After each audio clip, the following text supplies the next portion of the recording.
So how do you sell to somebody that doesn't have a budget? How do you sell to somebody who doesn't have a budget? That's what we're covering in today's episode 710 of the Daily Sales Message podcast, where every single day I share a piece of simple and actionable advice. It's designed to help you feel more confident and sell more stuff too. Now, you know as well as I do, when you're buying something, of course you've got a budget. You know you've got a certain amount of money you can spend, or you're willing to spend on something, but you're just not going to share that with the salesperson for whatever reason. A lot of the time it's just through fear, because I think if I tell you that my budget is £1 million, then look at that, the quote is 999,999. Doesn't always happen that way, but we're guarded, so that's why we do that. So when you're selling to somebody and you say, have you got a budget? No, that's a lie, basically. Yes, they do.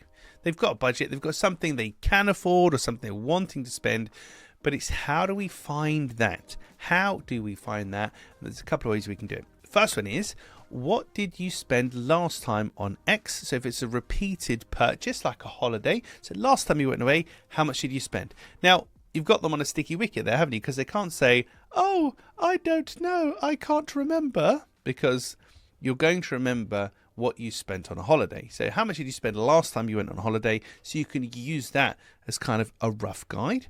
The second one is you can just make a suggestion.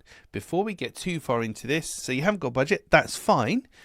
Generally, something like this is in the region of £1,000 to £4,000, depending on a few different factors.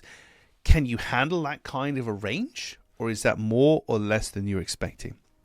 And again, they have to give you an answer. They can't then say, oh, I don't know, please quote me.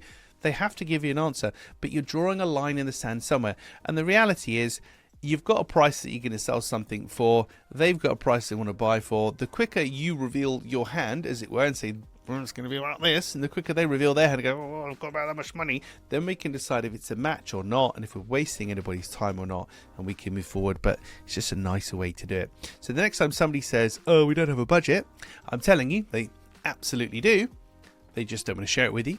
So we ask them what they spent on something similar previously, if applicable, and or we just tell them roughly ballpark what it's going to cost. So is it kind of what you're expecting? Would that be okay for you? And then move forward. What we don't want to do is just go, okay, no budget, that's fine, and I'll quote you, and spend lots of time doing something, and then we've wasted our time because they never had the money to begin with. Right, that's it for this episode of the podcast. Tomorrow in episode 711, just like the shop, how to spot a tire kicker. How to spot a tire kicker. There's one thing in particular that I always fall back on, and I'll share that with you in tomorrow's episode. In the meantime, thank you for listening or watching all the way to the end. I appreciate it. I'll catch you tomorrow for another exciting edition of the Daily Sales Message.